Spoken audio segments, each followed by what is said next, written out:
Notre Seigneur Jésus vécut conformément à cette loi, à ce principe de l'autorité du gouvernement, de la souveraineté absolue, de l'onction. Et c'est pour cela que l'onction était venue. C'est la signification de l'onction. Demandons-nous l'onction du Saint-Esprit? L'onction est-elle une chose à laquelle nous aspirons? Pour quel but? Afin d'être utile, d'avoir de la puissance, d'exercer une influence, de pouvoir faire beaucoup de choses merveilleuses.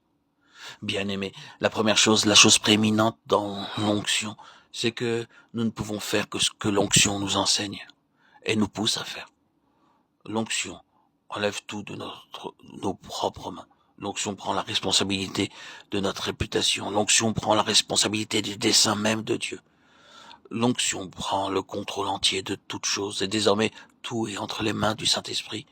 Et nous devons nous souvenir que si nous voulons apprendre Christ, nous apprendrons Christ par l'action du Saint-Esprit en nous. Et cela signifie que nous devrons suivre exactement, dans son principe et dans sa loi, le chemin que Christ a suivi. C'est ainsi que nous n'avançons pas très loin dans l'évangile de Jean, qui est particulièrement l'évangile de l'école spirituelle de Christ, sans l'entendre lui dire de lui-même, le Fils ne peut rien faire de lui-même. Les paroles que je vous dis, ce n'est pas de moi-même que je les dis. Les œuvres que je fais ne sont pas mes œuvres.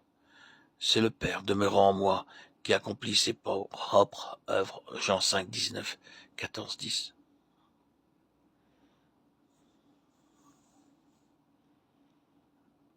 Le Fils ne peut rien faire de lui-même.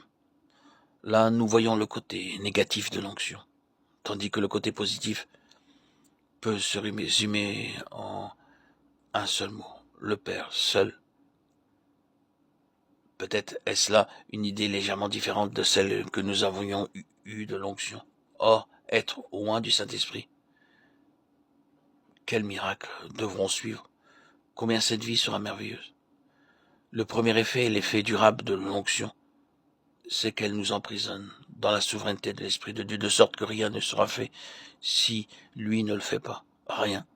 Ce n'est pas une expérience agréable. Si la vie naturelle est forte, et si elle a d'une manière ou d'une autre de l'ascendance. C'est pourquoi le Jourdain doit être expérimenté avant qu'il y ait une onction. La mise de côté de cette force naturelle et de cette vie du moi est une nécessité, car l'onction implique essentiellement la souveraineté absolue de l'esprit. C'est ainsi que nous n'avançons pas très loin dans les évangiles de Jean, qui est particulièrement l'évangile de l'école spirituelle de Christ, sans l'entendre, lui dire de lui-même. Le Fils ne peut rien faire de lui-même. Les paroles que je vous dis, ce n'est pas de moi-même que je les dis. Les œuvres que je fais ne sont pas mes œuvres, c'est le Père, demeurant en moi, qui accomplit ses propres œuvres. Jean 5, 19, 14, 10.